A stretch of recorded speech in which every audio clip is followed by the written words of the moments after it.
बिस्मिल्लाहिर्रहमानिर्रहीम इय्याका नअबुदु व इय्याका नस्तईन। अस्सलाम वालेकुम स्टूडेंट्स। तो आज हम लोग क्वेश्चन नंबर 6 करने लगे हैं। बिजनेस स्टैटिस्टिक्स का इंडेक्स नंबर वाला चैप्टर है, लेकिन आज हम लिंक रिलेटिव सीखेंगे और चेन इंडिसेस किस तरह बनाने हैं। चेन इंडिसेस के लिए ये क्वेश्चन नंबर 6 मौजूद है हमारे पास। तो ये ईयर्स दिए हुए हैं और ये प्राइसेस दिए हुआ है। तो आपको कहा गया है कि चेन इंडिसेस निकालें। तो चेन इंडिसेस निकालने के लिए सबसे पहले क्या निकालते हैं? Link relative. लिंक रिलेटिव इसका formula P N over P N minus 1। तो ये बेसिकली इसका इंडिकेशन करता है करंट ईयर प्राइस और इसका मतलब है प्रीवियस ईयर प्राइस। तो सबसे पहले आप लिंक रिलेटिव निकालेंगे। करंट ईयर प्राइस 35 है तो 35 और प्रीवियस ईयर तो कोई है नहीं है, इसीलिए 35 ही आएगा। 35 ओवर 35 मल्टीप्लाई बाय 100 तो सेम आ जाएगा 100। इसके बाद 40 है तो 40 करंट है और पिछली साल की जो प्राइस है वो 35। ठीक है, तो इनको सॉल्व करना है कैलकुलेटर पे। तो फिर ये 114.28 आएगा। इसके बाद 42 है तो 42 करंट है और इससे पिछला साल क्या है 40। तो 40 पे डिवाइड करेंगे तो 105 आ जाएगा। ठीक है, इसके बाद 44 है तो इससे प्रीवियस ईयर पे डिवाइड करेंगे 42, क्योंकि ये लिंक रिलेटिव है। इसके बाद इसी तरह आप कैलकुलेटर पे करते जाएंगे। 45 है तो 45 ऊपर आ गया, पिछले साल 44 है वो, और फिर आप इस तरह इसको सॉल्व कर लेंगे। इसके बाद 50 है, ऊपर आएगा, नीचे पिछले साल 45। फिर 56 है, नीचे क्या आएगा 50। फिर 59 है, पीछे क्या आएगा 56।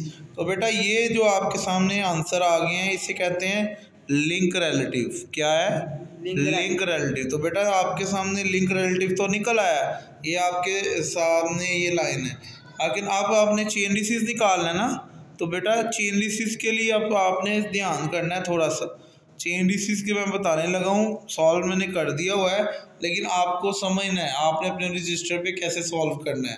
तो बच्चे इसका तरीकाकार सुन लें, समझ लें। बेटा इसका तरीकाकार ये होता है कि आपने पहले तो चले 100 है तो 100 ही आ जाएगा ना, सेम। फिर आपने इस जो वैल्यू जो पहली वैल्यू है उसके बाद दूसरी वैल्यू से मल्टीप्लाई करना है। पहली वैल्यू को दूसरी वैल्यू से मल्टीप्लाई, वो जो नीचे है, और डिवाइड 100 भी करना है हमेशा। तो आप इन दोनों को करेंगे तो यही आ जाएगा 114.28। अब ये 114.28 आ गया ना। अब ये वैल्यू है और इसको किससे मल्टीप्लाई करना है? नीचे वाली वैल्यू से, और डिवाइड 100। हमेशा ये जो वैल्यू है इसको जो लिंक रिलेटिव है उससे मल्टीप्लाई करना है। तो इस वैल्यू को हमने यहाँ लिखा, इस वैल्यू को मल्टीप्लाई किया और डिवाइड किस पे किया? 100। तो क्या आ गया 120। अब 120 इसको किससे करना है? 104.76। तो 120 लिखा, मल्टीप्लाई बाय 104.76 डिवाइडेड बाय 100। तो बेटा क्या आ गया 125.72। तो ये आ गया। इसको किसके साथ करना है? नीचे जो 102.7। तो लिंक रिलेटिव से मल्टीप्लाई करता है और 100 पे डिवाइड कर देना है। तो जब किया तो आपके पास जो आ गया 128.57। फिर आपने चेन इंडिसेस निकालने के लिए 1111.1 है, उसको मल्टीप्लाई किया 100 पे डिवाइड। तो इसी तरह ये चेन इंडिसेस आपने फाइंड कर लिए।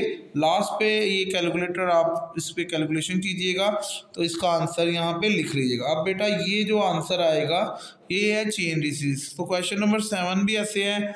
आगे जितने भी क्वेश्चन हैं, जब भी आप लिंक चेन इंडिसेस निकालेंगे उसका यही प्रोसीजर है।